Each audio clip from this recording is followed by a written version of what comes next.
የበርሊን ግንብን በአሜሪካ ሜክሲኮ ድንበር ዳግማ ኑረው ከቀዝቃዛው ጦርነት ማግስት ሌላ የሪዮስ ስንጥቃትን ሊያስመለክቱን የታተሩ ነጭ እንጂ ጥቁር በዚህ ምን ያደርጋል ብለው የተናገሩ ጆርጅ ፍሎይድ የተባለ ጥቁር አንገቱ ተደፍጥጦ በነጭ ፖሊሶች መገደሉ ግድ ያልሰጣቸው ይልቁንም የካፒታል ሆል አመጽን ለማስቆም የበዛ ሰራዊትን ያዘመቱ ሌላም ብዙ ያደረጉም ይባልላቸው አወዛጋቢው ሰው አሁን ደግሞ በአራቱም ክፍለ ዓለማት ወደ አሜሪካ የሚገባ ዜጋ ላይ ከፍተኛ የቁጥር ቅነሳን አድርገዋል። አፍሪካን ለመዝለፍ ኢሲያንም ለማንቋሸሽ ደቡብ አሜሪካንም ለማንጓጠጥ የማይደክመው ምላሳቸው የሚተፋውን የጥላቻ መርዝ በእጅ ፊርማቸው አጠናክረውታል። ሀገሬን ከውጭ ወራሪና ሽብርተኛ ለመከላከል ይህንን አድርጌያለሁ ውሳኔም ሰጥቻለሁ ሲሉ የተናገሩት ትራምፕ በነገሩ ስለሚመጣው ውጤት ሀገሪቷ በተቀረው ዓለም ዘንድ ስለምትታይበት መነጽር ስለነበራት ተጽዕኖና እሱን ለማስቀጠል ስለምትሄድበት መንገድ ግን ቆም ብሎ ለማሰብ የፈለጉ አይመስሉም። የኢሳያስ አፈወርቂዋን ኤርትራ ጨምሮ ከወራት በፊት የኢሳያስ አፈወርቂዋን ኤርትራ ጨምሮ 12 የዓለማችን ሀገራት ወደ ዋሽንግተን እንዳያቀኑ የጉዞ ዕቀባ ከጣሉ በኋላ ይሄኛው አዲስ ውሳኔ ተደርጎም ተወስዶላቸዋል። ለመሆኑ ይህ የፕሬዝዳንቱ ውሳኔ ከሀገሪቱ መጻኢ የፖለቲካ አተያይና አሁን ላይ ከሚኖራቸው አመለካከት አንጻር ምንን ተጽዕኖ ያመጣባቸዋል? በአስደንጋጭ ውሳኔዎቻቸው አሜሪካንን ደም በለበሰ ዓይን እንድትታይ እያደረጓት ነው የሚባልላቸው ሰው ከውሳኔያቸው ጋር ተያይዞ በቀጣይ ምን ያስተናግዳሉ የሚሉና ተያያዥ ነጥቦችን መቃኘትም ያስፈልጋል። ነባራው የአገሪቱ ፖለቲካ ተመቷል። በኑልን የተመሰረተው የልዕለ ኃያሏ ቤት በመጣችሁብን እየፈረሰ ነው። ባለወርቃማው ጸጉር ስደተኛን የሚጠየፉ አተያያቸው ከውስጥ ወደ ውጭ ማሳደድ ብቻ ሳይሆን ከውጭም ወደ ውስጥ እንዳይገቡ መገደብን ይዞ እንዳትመጡብን ወደሚል ተሸጋግሯል። አንፈልጋችሁም፣ አንቀበላችሁም ብሎም አናስቀመጣቸውም የሚሉ ጸረ እንግዳና መጤጠል ቀኝ ዘመም አስተያየቶች ከማቆጥቆጥ አልፈው ትልቅ የጥላቻ ዛፍን እያፈራባት የምትገኘው ሀገር አሜሪካ ትርፍና ኪሳራን በማስላት እንጂ ፖለቲካ ይሉት ሳይንስን በቅጡ ባልተረዱ ሰው እጅ ወድቃለችና አሜን ብሎ ከመቀበል ውጪ አማራጭ ያላት አትመስልም። የፈጠረችው ዲሞክራሲ የምታምንበት ነፃ ምርጫ እንደቀደሙት ምርጫ ሁሉ መዳኛ ሳይሆን ማፈሪያና አንገት መርፊያ ሊሆናት ዶናልድ ትራምፕንም ዋይት ሃውስ አስገብቶባታል። እሳቸው መወደድን ለማግኘት በደጋፊዎቻቸው ዘንድ ያላቸውን ቅቡልነት ለደቂቃም ቢሆን ዘሞ ማየት አይፈልጉምና ፖሊሲ መቀየር ነባራዊውን ሀቅ መሻር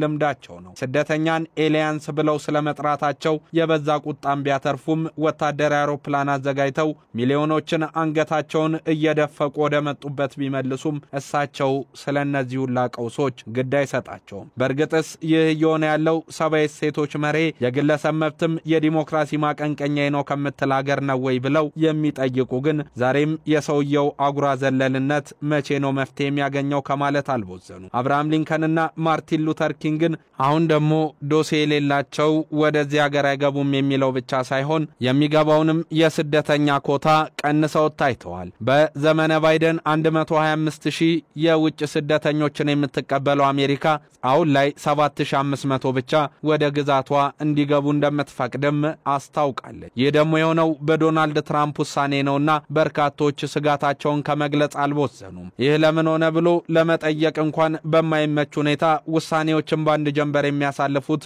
ፕሬዝዳንቱ ዛሬ ላይ ሆነው ከነጭ ደቡብ አፍሪካውያን ውጪ ማንም ወደ አሜሪካ እንዳይደርስ ሲሉ ተሰምተዋል። ለነገሩ ከወራት በፊት ከሲሪል ራማፎሳ ጋር በነበራቸው ውዝግብ ይሉት ውይይት በኦቫል ኦፊስ ይህንኑ እንቅጩን ሲናገሩ ተደምጧል። ነጭ ደቡብ አፍሪካውያን በእናንተ ሀገር እየተበደሉ ነው። ይህንን አይተህ ምንም ልታደርጋቸው አልቻልክምና እኔ ወደ ሀገር አሜሪካ መምጣታቸውን እደግፋለሁ፣ ሁሌም እነሱን ለማዳን ያለኝን ሁሉ እሰራለሁ ሲሉ መደመጣቸው ሰውየው የነጭ የበላይነት አምባገነንነታቸው አሁንም ድረስ እንደዘለቀባቸው ማሳያ አድርጎ የወሰዱ ብዙ ናቸው። ለመሆኑ አሁን ላይስ የስደተኞችን ኮታ በጥፍ አመናምነው ከ125,000 ወደ 700 ከ125,000 ወደ 7,500 አውርደው አሜሪካንን በተገለለ የፖሊሲ ጎዳና እንድትሄድ ለምንስ አስፈለጋቸው? ነገሮችን ማሰላሰል ፖሊሲዎችን ማብላላት የማይሆንላቸው ነጋዴው ሰው ዛሬ ላይ ሆነው ከስደተኛ ጋር የገቡበት አጣገባ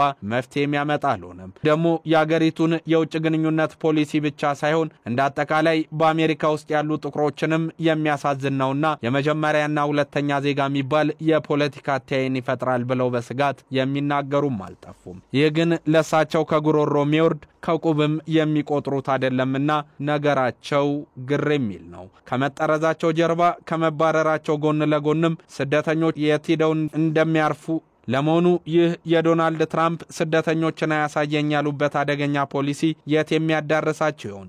እሳቸው ይህንን ከወሰኑ አሜሪካውያንም በአገራችን ሽርፍራፊ ሴኮንድ ይቆዩ ዘንድ አንፈቅድላቸውም ያሉ አገራት የመልስ ምታቸውም በብዙ የሚጠበቅ እንዲሆን እያደረገ ነው። በአንድ ጀንበር መላድ ምድርን ሊያገለባብጥ የሀገራት የፖሊሲ መሰረትን ሊያናጋ የሚሊዮን ዶዎችን ጉሮሮ ሊዘጋ የሚችል ውሳኔ በግራ እጃቸው በሚይዙት ወርቃማ ብር ከነጩ የዋይት ሃውስ ሰነድ ላይ መፈረማቸውን ግን አላቆሙም። አፍሪካውያንን በመዝለፍ ላቲን አሜሪካና ኤስያንን በማርከስ ተግባራቸው ጥርስ የተነከሰባቸው ሰው በሜክሲኮ ሰማይ ነካ ግንብን መገንባታቸው ሰነድ የለውም በዚህ ቆይ ዘንድ መስፈርት አላሟላም ያሉትንም ዜጋ እያሳደዱ ማባረራቸው አያሌ መብት ድርጅቶች የሰብአዊ መብት ተሟጋቾችና መሰል ሰብአዊነት ላይ የሚሰሩ ተቋማት ስለ ሰውየው ጭካኔና መጤጠላ አስተሳሰባቸው ብዙ እንዲያወሩ አስገድዷል። አሁን ደግሞ እጅጉኑ የተመናመነ ኮታን ለስደተኞች 7500 ስደተኛ ያውን በተጣራ መንገድ ወደ ምድር አሜሪካ እንዲገባ ይፈቀዳል እንጂ ያ ካልሆነ ግን ማንም ያገሬና አፈር አይቀምስም ብለዋል። ከሰሞኑ ፊታቸውን ያዞሩበት ዳግም የሚያገረሸባቸው የስደተኞች ጉዳይ ምን አይነት መላን ይዞ ሊመጣ የሚችል ይሆን? ለነገሩ ሰውየው በስልጣን ዘመን እስካሉ ድረስ የፖሊሲ ማሻሻያም ሆነ የፖለቲካ እይታ ለውጥን ያደርጋሉ ተብሎ አይጠበቅምና ነገሩን ከድጡ ወደ ማጡ መውሰዳቸው የማያጠራጥር ሐቅ ነው የሚሉ በርክተው እንዲሰሙ እያደረገ ነው።